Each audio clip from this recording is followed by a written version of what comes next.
when I encountered Jesus, I wanted to tell people. That was the most natural thing, I guess, is to want to tell people.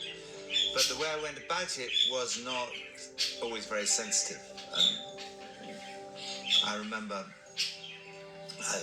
very soon after I encountered Jesus, I went to a party and I was determined to tell the first person that I met there, that I knew about Jesus. And it so happened that the first person I saw who I knew was Pippa, who was on the dance floor.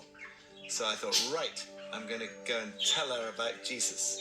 And during the time, the 10 days that I've been a Christian, I've been to a talk on evangelism. And they said, if you want to tell people about Jesus, the first thing you need to do is establish the fact that the person needs Jesus. So I thought, right, I've got to go and establish the fact she needs Jesus. So I went straight up to her on the dance floor. I didn't want to waste any time with polite conversation.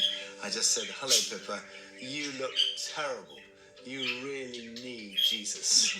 So that was insensitivity. And I think, if you go around like that, sooner or later you get hurt. And I swung from insensitivity to fear. I became very fearful even to mention the name Jesus. And I guess that's a lot of my life. I was looking for ways in which to communicate faith in a way that doesn't involve either insensitivity or fear. We need to realise that telling others about Jesus arises naturally out of our own relationship with God. And ultimately our motivation is love. Love for God and love for other people. And one way we can tell people about it without insensitivity is by our presence in the world.